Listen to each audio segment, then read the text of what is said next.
જય શ્રી રામ બધા મિત્રો. તો આપણે લીમડી બાજુ એક ગામ છે, ત્યાં જુવાર ભરવા આવી ગયા છે. આપણે જો ત્યાં ગામનું નામ છે ભલગામડા. ત્યાં જ્યાં સુધી જો નવરો કપા દેખાય છે. આજ પર કપા ને જુવાર સિવાય બીજું નથી થતું. જે લીલોસમ કપા છે. જો આ કપાર્યો ને ઠાલ્યા હો તો લઈ લેવાનો હોય છે, અને વીણવાનો ન હોય. એનો કાંઈ ખર્ચો પણ ન હોય. જો અહીં વાવેતર થઈ ગયું છે. પાળિયા જો ઝીણા ઝીણા પાળિયા. આપણે જુવાર ભરવાનું જો ચાલુ કરી દીધું છે. જો જુવાર ઘણી બધી ભરવાળી છે, અને થોડીક ભરવાળવી પછી બાંધવાનું ચાલુ કરી દેવાનું છે. તો આપણે જો અહીંયા જુવાર ભરીને નીકળી જશે. સાયલા થઈને આપણે જવાનું છે પાળિયાદ બાજુ, આપણી વાડીએ.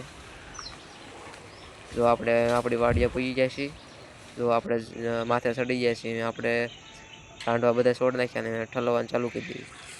જો અહીંયા ઠલવી નાખી છે, અહીંયા થોડીક ઠલવી છે. જો એટલી અહીંયા ઠેલવી, બીજી જો અહીંયા ઠેલવી, અહીંયા વધારે ઠેલવી છે. આપણે 68 મણ જુવાર ભરીને લાવ્યા હતા. જો હુકી જુવાર છે. આ કોરી નથી, બધી પલ્લેલી આવે છે. કોરી જુવાર અત્યારે ઓછી મળે છે.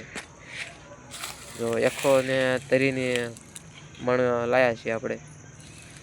જો કાળી થઈ ગઈ છે, પણ રાડા જાડા નથી, પાતળા છે, એટલે આપણા ઢોર ખાઈ જાય છે. રાડા પણ ન કાઢે, એટલે આપણે ચાલે. તો આવા